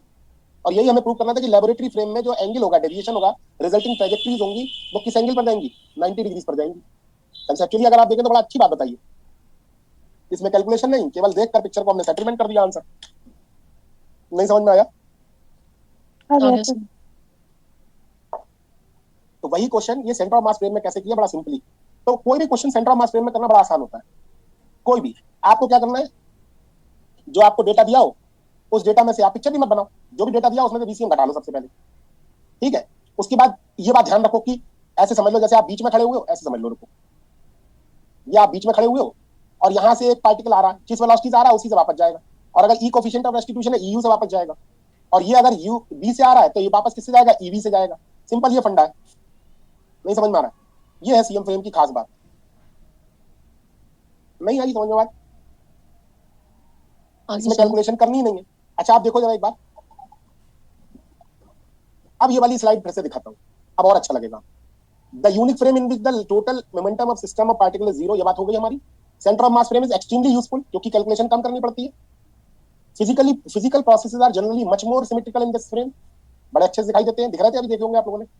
और sometimes it is called zero momentum frame, ये भी बता दिया। CM does not move with respect to CM frame, ठीक है, ये भी बात मैंने आपको बता दी। अब मेरी बात से कितने लोग संतुष्ट हैं, कितने नहीं? आप लोगों को कोई डाउट हो तो पूछें आप उससे। जैसे वो क्वेश्चन में u/2 कैसे लिया वो एक बार बता दीजिए, सिर्फ बाकी समझ में आ गया। u/2 कैसे लिया? अच्छा इधर देखो, बिलियर्ड वाला बॉल वाला एग्जांपल अगर देखें तो उसमें क्या था, ये u वेलोसिटी से आ रहा था और ये रेस्ट में था। इसकी सेंटर ऑफ मास फ्रेम की वेलोसिटी कितनी, सेंटर ऑफ मास की वेलोसिटी कितनी होगी? ये m, तो m u plus 0 upon m plus m, तो यहाँ से कितना आएगा u/2। अब इस पिक्चर को, ये लेबोरेटरी फ्रेम में है, इसको सीएम फ्रेम में बदलो। कैसे बदलोगे? ये जो m मास है इसमें से क्या करोगे, u माइनस u/2 करोगे, और इस वाले में करोगे 0 माइनस u/2, तो ये भी u/2 आएगा, और मैग्नीट्यूड में ये भी u/2 ही आएगा, और आफ्टर कोलिजन भी u/2 ही आएंगे सीएम फ्रेम में। नहीं समझ में आया? चलो अब आ गए।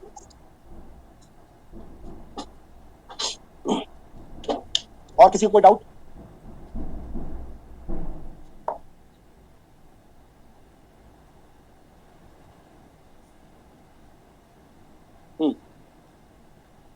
ओवरऑल ये चीजें ऐसी थी जो लैग्रांजियन और हैमिल्टोनियन में मुश्किल से चीजें ही आएंगी, मतलब बहुत ये चीजें नहीं पढ़ाई जाती हैं उसमें। बाकी आपके जो न्यूटोनियन के कंसेप्ट बचे हुए हैं, जैसे आप लोग सोच रहे होंगे अभी तक आपने ऑसिलेशंस के बारे में नहीं पढ़ाया, तो जब हम स्मॉल ऑसिलेशन करेंगे या स्टेबिलिटी एनालिसिस करेंगे लैग्रांजियन के वक्त, तब हम वहां पे डिस्कस कर लेंगे। आपने सोच रहे होंगे कि ग्रेविटेशन वाला चैप्टर जो है वो नहीं पढ़ाया, तो जब सेंट्रल फोर्स पढ़ाऊंगा मैं, सेंट्रल फोर्स जब पढ़ाऊंगा chapter motion under central force, वहां ग्रेविटेशन भी कवर कर लूंगा। उसके बाद स्यूडो फोर्सेस के आप लोग सोच रहे होंगे बहुत सारे क्वेश्चंस नहीं करवाए आपने स्यूडो फोर्सेस से रिलेटेड, तो एक पूरा चैप्टर पढ़ाऊंगा आपको motion in non inertial frames, तो वहां डिस्कस हो जाएगा, बाकी चीजें वहां कवर हो जाएंगी। यहाँ पर जो चीजें वहां कवर नहीं हो रही थी मैंने वो चीजें करवाने की कोशिश की है। उसके बाद रहा मूवमेंट ऑफ इनर्शिया और ये सब छोटे छोटे कंसेप्ट, रोटेशनल डायनामिक्स, वो हम रिजिड बॉडी डायनामिक्स करवाएंगे, उसमें कवर कर लेंगे। तो ओवरऑल जो चीजें कवर नहीं हो सकती थी क्लासिकल में, वो चीजें मैंने यहाँ तक फिल्टर आउट करके आपको करवा दी। इसके बाद जो कल से मैं चालू करूंगा उसमें सारे बेसिक कंसेप्ट भी जोड़ूंगा, उसमें न्यूटोनियन से भी चीजें करवाऊंगा और क्लासिकल से भी करवाऊंगा। तो होगा क्या, जब हम लैग्रांजियन का इंटरप्रिटेशन करेंगे या लैग्रेंज आयलर इक्वेशन जब बनाएंगे तो उसको इंटरप्रेट करेंगे, तो क्लासिकल को न्यूटोनियन से जोड़ के भी चीजों को बताएंगे, तब वहां हम डिस्कस करेंगे चीजों को। फिलहाल न्यूटोनियन में जो कि एक्स्ट्रा था वो यहाँ तक बताना था मुझे, ठीक है। अगली क्लास में हम लोग बाकी की चीजें करेंगे। अभी जो लोग क्लास छोड़ना चाहते हैं वो छोड़ सकते हैं नेक्स्ट क्लास में, मतलब नेक्स्ट कल ही है, मेरी शेड्यूल आ गया मेरे पास।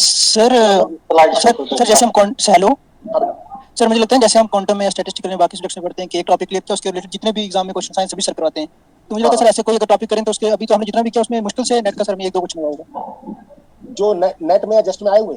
हाँ सर, उसका मतलब अभी जो हमने अभी जितना अभी तक पढ़ा है क्लासिकल का, हाँ तो मैं सर ये मतलब अगर आपको सही लगे तो मतलब टॉपिक पढ़ा के उसके बाद जितने रिलेटेड क्वेश्चन है कल से आप देखो, कल से सिस्टमैटिक होगी चीजें, क्योंकि बजाय ये सिस्टम बना ही नहीं सकता था मैं, ये चीजें अलग है बिल्कुल। इनका अगर मैं बेसिक्स पे और इनके क्वेश्चंस पे अटक जाता तो ये बहुत दिन में कवर होगा। तो कल से आप देखोगे सारे जितने भी पुराने क्वेश्चन है सब कवर होंगे कल से, और वही जो न्यूटोनियन सर हम रिलेट कर पाए ना कौन सा क्वेश्चन किस बात मतलब किस वो से।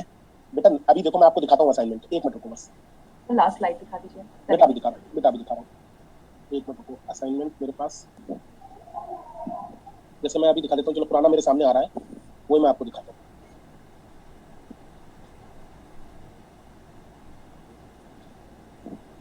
दिख रही है आप लोगों को? जैसे ये है ना, कोई भी क्वेश्चन हुआ, जैसे मान लीजिए ये सब क्वेश्चन है, तो y component of its velocity, तो जो आप लोगों को मोशन इन 1D 2D करवाया था उससे रिलेटेड क्वेश्चन है ये वाला क्वेश्चन जैसे हो गया ये वाला ग्रेविटेशनल फोर्स, तो ये जब हम आपको सेंट्रल फोर्स कराएंगे तो उसमें कवर करवा देंगे। ये मोशन इन 1D का क्वेश्चन है, ये आप लोग खुद करेंगे, ठीक है। तो कहने का मतलब अभी आप कंक्लूड ना करें, थोड़ा सा रुक जाए। जैसे ये क्वेश्चन मैंने सब करवाए, आप कह रहे हो कि ये वाले क्वेश्चन मैंने सब करवाए, ध्यान से देखो तो ये सब तो हुए थे ना, याद हो टर्मिनल वेलोसिटी से रिलेटेड जितनी बातें थी। हेलो, हाँ सर हो गई थी। ये तो सारे हुए थे। आप ये नहीं कह सकते कि मुश्किल से 1-2 ही हो पाएंगे, ये सारे मैं क्वेश्चन करवा चुका हूँ पिछली क्लास में, याद हो तो ये भी करवाए, ये भी करवाया था, ठीक है। और उसके बाद ये क्वेश्चन भी मैं करवा चुका हूँ, याद हो तो आप लोगों को, ये वाला 16 नंबर जैसे दिख रहा है, नहीं करवाया। उसके बाद ये मैंने सेंटर ऑफ मास के कोऑर्डिनेट्स की बात हो रही है, तो जैसे सेंटर ऑफ मास के बारे में जिस तरीके से निकालना बताया उसी को अगर आप करोगे तो ये आपका होमवर्क रहेगा एक तरीके से। कहने का मीनिंग मेरा ये है कि जो यहाँ नहीं कवर हुआ है वो आगे कवर हो जाएगा। ओवरऑल आपको एट लास्ट बुरा नहीं लगेगा, ठीक है, ये जैसे ग्रेविटेशन के सवाल है, तो ये वैसे ये सोच के लिखे हुए हैं यहाँ पर कि आप लोग खुद कर लोगे, लेकिन ये ग्रेविटेशन में पढ़ाएंगे तो वहाँ पे करवा देंगे। ठीक है, सेल पोटेंशियल एनर्जी वगैरह ये सब सर स्लाइड शो कर दीजिए। बेटा कर रहा हूँ, तो आप चिंता ना करो बेटा, आपको निराश नहीं करूंगा, बस यही कहूंगा और कुछ नहीं। स्लाइड देख लो आप। चलो आप लास्ट में क्वेश्चन करने वाले थे ना? हाँ वो मैं बताता हूँ। सर हमारा भी क्लास में क्वेश्चन है, वो मतलब कल की क्लास का क्वेश्चन एक्चुअली। हाँ, इसका आंसर भी हिंट कर देता हूँ मैं। सर आपने लास्ट क्लास में कहा था उसका आंसर मतलब कुछ tan इनवर्स में आ रहा है, लेकिन आ नहीं रहा था सर। यस सर, इसका आंसर आ नहीं रहा था। 5 by 6 हाँ, एक्चुअल में वो मुझे क्या आ है, रहा था कितना आ रहा है? 5 by 6। मतलब बेटा अभी देख के बताता हूँ मैं, अभी एक बार स्लाइड दिखा दूँ उसके बाद मैं देख के बताता हूँ। 5/6 किसका आ रहा है? यस सर, सर 5 हाँ by सर 6 हमारा भी 5/6 ही आया है। एक्चुअल में मैं जो आंसर बता रहा था ना, इसी सवाल को अगर रिलेटिविटी से करोगे ना, रिलेटिविस्टिक अगर कोलिजन होता तो आता वो tan इनवर्स 2, आई थिंक ये याद आ रहा था मुझे। तो हो सकता है मैं गलत बोल रहा हूँ, हो सकता है क्या मैं गलत ही बोल रहा हूँ, आप लोगों का आंसर ही सही है। मैं फिर भी अभी लास्ट में क्रॉस चेक कर लूंगा।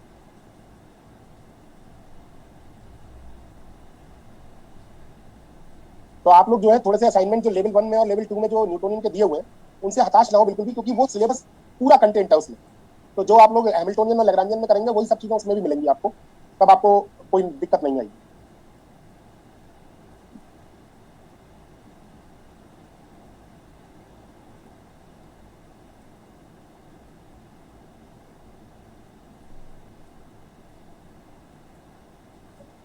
बस यहीं तक है।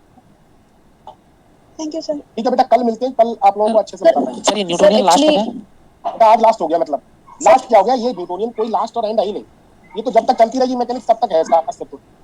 सर हमारे क्वेश्चन था कल की क्लास को लेके, सर हमने centre of mass of solid sphere जो सॉलिड हेमिस्फीयर जो निकाला था ना, हाँ हाँ हाँ हाँ। उसमें जो हमने डीएम लिया था सर, उसमें एक्चुअली जब हमने उसे किया ना तो हमारा आंसर नहीं आ रहा था, हमने 2-3 बार करके देखा, फिर हमने एक मिनट बेटा मैं निकालता हूँ, स्लाइड ही निकालता हूँ। जी सर। हो सकता है कि कुछ गड़बड़ हो गई है। हाँ सर, उसमें ना एक फैक्टर r cos थीटा मतलब आना चाहिए, कैसे भी cos थीटा टर्म्स एक्स्ट्रा आना चाहिए ऐसा। एक मिनट देख लेता हूँ। Okay sir. यही है ना कल का लेक्चर? Yes sir. ये इसमें दिक्कत हो रही है ना? सर सॉलिड हेमिस्फीयर इसका तो r/2 आ रहा है ना? यस सर, इसका तो आ गया। सॉलिड का क्या दिक्कत हो रहा है सर तो जब हम ये इंटीग्रेशन करेंगे तो यहाँ पे जो हमारी टर्म बन रही है cos square theta sin theta, हाँ हाँ हाँ। सर यहाँ cos cube theta sin theta आना चाहिए, अगर तब हम सॉल्व करेंगे तो उसका r/4 आएगा आंसर, अदरवाइज हमारा 1/3 आएगा, और फिर वो जो हमारा मतलब रो में जो हमारा 3 है वो कैंसिल भी हो जाएगा अगर हम इस वाले से करेंगे। यहाँ तो सर जो हमने एक और हमने लेक्चर मतलब देखा था, सर्च किया था, तो जो r थीटा लिया था ना उन्होंने, वहाँ उसको dy लिख के उसको, हाँ सर इससे आ रहा है। अच्छा हाँ, इसमें क्या हुआ आपने सर जो लिया? सर इससे r/2 आ रहा है।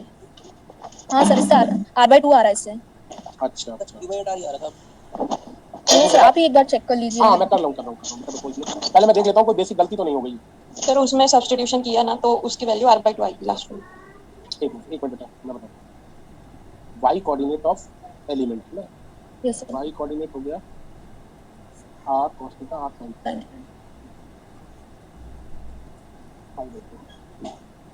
cos थीटा को t मानेंगे तो माइनस।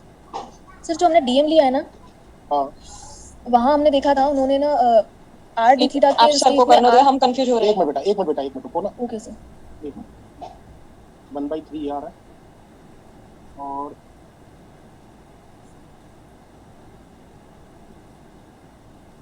दो की वैल्यू लगाएंगे 3। अच्छा इसमें 1/2 आ रहा होगा है ना, इससे 1/2 आ रहा है। Yes sir. सर एक्चुअली हमने जो देखा था ना क्रॉस चेक करने के लिए हमने सर्च किया था, तो जो मतलब उन्होंने ऐसा किया, जो हमने r d थीटा लिया है ना उसको उन्होंने dy माना था, बट हमें भी समझ में नहीं आया ऐसा क्यों किया, क्योंकि अगर हमने अदर्स जो भी केसेस लिए उसमें r d थीटा ही लिया है, उन्होंने r d थीटा की जगह पे dy लेकर y को मतलब डिफरेंशिएट किया, y is equal to r sin theta, then dy is equal to r cos theta d theta. तो जो हमने dm में जो r d थीटा लिया है ना उसको r cos थीटा लिया है। समझ गया बात। एक्चुअल में क्या है ना, इसकी वजह यही है, जैसे कोन वाला है ना, जो मैंने कोन वाला करवाया था, यस सर, इस तरीके से अगर करोगे तो ही आंसर आएगा। उसकी वजह क्या हो रही है कि अगर आप r d थीटा ले रहे हो तो जब इसकी हाइट ले रहे हो, हाइट तो हाइट इसकी r d थीटा नहीं होगी, इसकी हाइट अगर देखो तो हाइट जो होगी वो ये वाली होगी। नहीं समझ रहे हो सर? लेकिन हमने अभी हेमिस्फीयर के केस में लिया था तो वो उसमें बेटा तो वो एरिया निकालना था, वो एरिया निकालना था। जब इसको काटेंगे ना तो ये इस तरीके से निकलेगा। ये अगर मैं यहाँ से कट कर दूं इसको, यस सर, तो ये इस तरीके का निकलेगा, है ना। तो ये वाला जो एरिया होगा ये r d थीटा से ही निकलेगा, क्योंकि ये हो जाएगा 2 pi are cos theta into R D theta, ये तो सही है। लेकिन जब हाइट की बात करूंगा तो क्या बेस की रेडियस इंटू हाइट यही तो होता है, तो फिर डी बाई ये वाला ही लेना पड़ेगा, इसीलिए नहीं हो रहा होगा ये। बात सही भी है बिल्कुल, क्योंकि जो फार्मूला होता है वो होता है बेस की रेडियस, बेस का एरिया इंटू हाइट, तो हाइट आर डी थीटा ना लेके यही वाली लेनी चाहिए। ठीक है ना बेटा, ओके सर, हाइट ये लेनी चाहिए, ओके अदरवाइज प्रॉब्लम आएगी। तो इसको मैं सही भी कर देता हूँ ना, तो फिर कहाँ कहाँ गलती होगी। 2 पाई आर कॉस थीटा होगा, yes sir. R cos theta को क्या लिखेंगे, ये आर डी थीटा में r cos theta d theta next, yes sir. ये तो r D theta cos theta नहीं, सर यहाँ पे डी वाई लिखाएगा ना, क्योंकि हाँ यहाँ तो डी बाई हो जाएगा है ना, और पाई आर स्क्वायर हो जाएगा, ये सही है। तो कॉस थीटा को बदलना पड़ेगा ना वाई के टर्म्स में। अब 0 to r लिखेंगे वाई की लिमिट। सर y को r cos थीटा लेके dy निकाल लेंगे पहले। हाँ सर, वाई तो आ जाएगा हाँ हाँ ऐसे कर लो, y is equal to r cos theta r sine r sin theta, तो dy की वैल्यू निकालना r sin cos theta d theta, ये वाली वैल्यू यहाँ लगा दो, r cos theta d theta, तो ये cos थीटा और आएगा, यस सर, है ना, तब हो जाएगा ये, सही हाँ है, सर फिर हो जाएगा। तब सही, अब सही हो गया ये। सर ये असली- दोबारा बताना। बेटा इसकी देखो ऐसा है ना, प्रॉब्लम क्या हो रही है, प्रॉब्लम मैं बताता हूँ, ये अलग ही लिख देता हूँ इसे, जैसे मान लो यही लिख देता हूँ। ठीक है, वो क्या रहा है, जब ये कट कर रहे हैं ना, इस तरीके का कट हो रहा है, तो बेस का एरिया वो तो ठीक है, पाई आर कॉस थीटा स्क्वायर यही होगा, है ना, ठीक है ना। लेकिन हाइट अगर बोले तो हाइट ये वाली नहीं ले सकते ना, हाइट यही वाली लेनी पड़ेगी, डी वाई। ये हाइट थोड़ी है, तो ये तो इसकी एक तरीके से लेटरल हाइट है। हाइट अगर देखोगे तो ये इतनी होगी ना हाइट, ये सर तो इसलिए डी वाई लेके होगा, क्योंकि वाई के आप क्रॉस, अगर आप देखो तो वाई वेरी कर रहे हो, ये इस तरीके से निकलता आ रहा है और वाई वेरी होता जा रहा है और हेमिस्फीयर तैयार हो जा रहा है, तो वाई की जो लिमिट होगी 0 to r ले लोगे तो भी हो जाएगा ये। अच्छा ऐसा करो ना, इसको एक काम करते हैं, ये ले, इसको ऐसे काटो, ऐसे काटो, आप समझ में आ जाएगा, ठीक है। ये y है और ये y प्लस डी वाई है, मतलब dy है, सही। अब ठीक है, यस सर, और ये वाला जो है वो मान लीजिए थीटा है, ठीक है। Yes sir. अब और ये रेडियस है r, तो ये हो जाएगा हमारा कितना, under root r square minus Y square, ऐसे कर लो, ये और सरल पड़ेगा, होगा ना, under root y square r square minus Y square, तो रेडियस कितनी हो जाएगी, रेडियस इसकी कितनी हो जाएगी इस डिस्क की, pi R square minus Y square का होल स्क्वायर, यही तो हो जाएगा एरिया, अंडर रूट यस है, सर, और डी वाई इसकी ऊंचाई, रो से इसकी मल्टीप्लाई, ये बन गया डीएम, ये और सरल पड़ेगा इससे, सर इससे आ जाएगा, है ना। और अब आप लगा दो क्या, y C M is equal to integral y d m, है ना, वाई डी एम की जगह कितना लगा दो, rho pi R square minus Y square D Y upon capital M, सही है। और लिमिट लगाओ वाई की कहां से कहां तक, 0 to कैपिटल आर, अब सही चलेगा बिल्कुल। तो देखो ये हो गया रो पाई आर स्क्वायर का कितना हो जाएगा, आर स्क्वायर बाई का आर स्क्वायर इंटू बाई का हो जाएगा बाई स्क्वायर अपॉन 2, यानी आर स्क्वायर अपॉन 2 माइनस इसका हो जाएगा बाई क्यूब अपॉन 3, मतलब आर क्यूब अपॉन 3, सही है। नहीं आर की पावर 4 अपॉन 4, राइट, हाँ 10, ठीक है, और नीचे डिवाइडेड बाई एम, और रो की वैल्यू कितनी है, m upon 2/3 pi r cube, यही तो है, 2/3 नहीं 3m/2 pi r cube into pi, और ये कितना बचा, आर की power 4/4 upon m, yes sir, इससे आ गया है। ये ज्यादा सरल पड़ेगा और भी सरल पड़ेगा, ये कितना आएगा, नहीं ये 2 था, ये 3 तो रहेगा ना, वही तो बोल रहा हूँ। हाँ ये तो आ जाएगा आर, अरे ऊपर 3 रहेगा या नीचे, 3 ऊपर है, सर 3/2 आएगा, 3/8 हो जाएगा ना, ये देखो ये और सरल पड़ेगा, इसमें कुछ थीटा वगैरह कुछ सोचना ही नहीं है, ठीक है ना बेटा। ओके सर, इसको मैं ऐसा करता हूँ ना, ये यहाँ से ये हटा देता हूँ इसको, एक मिनट। अब बेटा रोशनी कुछ पूछना है, नहीं सर वो गलती से हो गया। अच्छा, centre of mass of solid sphere, अब ये और सरल हो गया, सॉलिड हेमिस्फीयर। सर सर एक बार जो 10 स्लाइड के बाद वाली स्लाइड्स दिखा दीजिए, मेरा नेटवर्क चला गया था। अच्छा, ये इसको स्क्रीनशॉट ले लो, ये सवाल पढ़ रहा है। और सर ये नेक्स्ट क्लास हम लोग क्या स्टार्ट करने वाले हैं? मैंने बताया ना, क्लासिकल। अच्छा, तो लैग्रेंजियन से स्टार्ट करेंगे ना? लैग्रांजियन से स्टार्ट करेंगे। Okay sir. हाँ बेटा, कौन सी स्लाइड देखनी? 10 के बाद 11 नंबर ये है, 12 नंबर ये है, 13, 14, 15, 16, 17, 18, 19, 20, बस इतनी है। सर 13 स्लाइड दिखा दो। Thank you sir. Okay sir. Hello. और बेटा कोई डाउट है? हाँ पूछो सर 12 नंबर स्लाइड पे। सर फिर हमने शेल में आर डी थीटा हाइट कैसे ली, जो हेमिस्फेरिकल शेल था? उसमें हाइट नहीं ली बेटा। जब हेमिस्फेरिकल शेल को आप जब काटोगे ना, तो यस सर। एरिया निकलेगा ना, एरिया। Yes, sir. एरिया की जो थिकनेस होगी वो आर डी थीटा होगी। सर ये समझ नहीं आया। No sir. एक बार ये देखो, जैसे इसका ये इस तरीके से एरिया निकला था ना, ये है ना, यस सर। ये आर डी थीटा था। और ये क्या था? ये आर साइन थीटा या कॉस थीटा? Cos theta. ठीक है, तो जब आपको मान लो यहाँ से कैंची से काट दो इसको, ये इस तरीके से कैंची से काट दो, तो आप कैसा, किस तरीके का पिक्चर निकलेगा बाहर? ऐसी तो निकलेगा। Yes sir. तो ये जो है वो आर डी थीटा है, और ये है तुम्हारा 2 पाई आर कॉस थीटा। तो जो एरिया होगा वो कर्व है ना, ये एरिया कर्व है। अगर इसमें आप डी बाई ले लोगे तो ये डी बाई से बहुत एरिया खराब हो जाएगा, आप नहीं दिखा पाओगे उसे। यस सर, आ गया। तो ये वाला एरिया जो होगा वो लेना पड़ेगा। वहाँ वॉल्यूम की बात हो रही है। ओके सर, आ गया। हाँ बेटा, थैंक यू सर। ओके, दूसरी कोई आवाज आ रही थी, इसमें कुछ पूछना था। ये सर मैं ये वो मेरा नेटवर्क इशू हो रहा था सर। जो लेफ्ट प्राइम और सेंटर ऑफ मास फ्रेम में ये दोनों एक दूसरे की साइड में मूव करते हैं, ये कैसे करते हैं? मतलब नहीं समझ में आया। बिफोर कोलिजन या after collision? Sir after collision से ये आफ्टर कोलिजन ये वाला देखो, जैसे मैं कर्सर ले लेता हूँ। हाँ ये देखो, ये वाला आफ्टर कोलिजन लेबोरेटरी फ्रेम में इधर जा रहा है, और ये वाला इधर जा रहा है, और ये है आपका बीसीएम। तो जो B1 ये तो समझ आ गया सर, इधर वाला तो सेंटर ऑफ मास फ्रेम में ये। हाँ रुको, तो ये VCM। और आपको पता है V1 डैश किसके बराबर होता है? V1 डैश किसके बराबर होता है? V1 माइनस VCM के बराबर, वेक्टोरियली। तो V1 माइनस VCM जगह ये वाली तो हुई। ओके। और ये वाली इसके पैरेलल है, ध्यान से देखो। ये इस पिक्चर में अच्छी नहीं दिख रही, इसमें दिख रही है अच्छी। ये जो है V1 माइनस VCM है, ये इसके पैरेलल है, देखो ध्यान से। Okay sir. आप समझो हो क्या रहा है, थोड़ा सा आप सोचने की, थोड़ा सा मैं इसमें और बता देता हूँ, एक मिनट को। हो क्या रहा है आप सोचना। जैसे एक जा रहा है ऐसे, ठीक है, और एक जा रहा है ऐसे। आप देखना हो क्या रहा है। हो ये रहा है, जब आप सेंटर ऑफ मास फ्रेम में हो ना, तो जैसे मान लो आप ये सेंटर ऑफ मास फ्रेम ही है, यही है CM।